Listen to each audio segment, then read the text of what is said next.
Nalalagay pa rin sa panganib ang kalusugan ng mga taga-Ubando sa Bulacan dahil sa makapal na usok mula sa nasusunog pa ring Navotas landfill. Para matiyak ang kanilang proteksyon at sapat ang kanilang supply ng face mask. Naghatid ng tulong ang inyong GMA Kapuso Foundation. 3 linggo nang nasusunog ang sanitary landfill sa Navotas at sinisikap pa rin itong apulahin. Patuloy ang pagkalat ng usok nitong lubhang masama sa kalusugan. Yung naganap po na haze recently po dito sa Metro Manila at mga kalapit na mga lugar ay dahil po mainly doon sa naganap po na sunog, doon sa landfill. Mula na sumiklab ang sunog noong April 10, kabilang sa mga malubhang naapektuhan ang Ubando, Bulacan, lalo na sa coastal barangay na Salambao na mahigit 1 kilometro lang ang layo mula sa landfill. Agad silang pinalikas noon.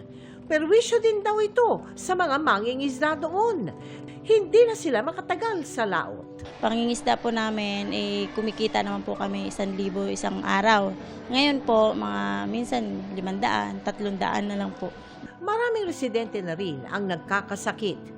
Nagtayo na ang DOH ng field hospital sa lugar. Marami tayong nakukuha na naninikip ang dibdib, mga nahihirapan huminga, nag-uubo-ubo, nilalagnat. May mga pamilyang nanatili pa rin sa evacuation center sa Ubando. Pero meron ding hindi talaga lumikas dahil may mask naman anilang ibinibigay kung minsan ang LGU. Kaya lang kung minsan walang pamalit. Kaya ang GMA Kapuso Foundation nag-turn over ng KN95 mask at cough and cold medicine sa Rural Health Unit ng Ubando. Mga particles na nakukuha, napakaliliit na niya para mapunta na sa lungs. So yung KN95 is yun yung ginagamit namin talaga. Namahagi rin tayo ng hygiene kit at vitamins para sa mga bata at matatanda sa evacuation center.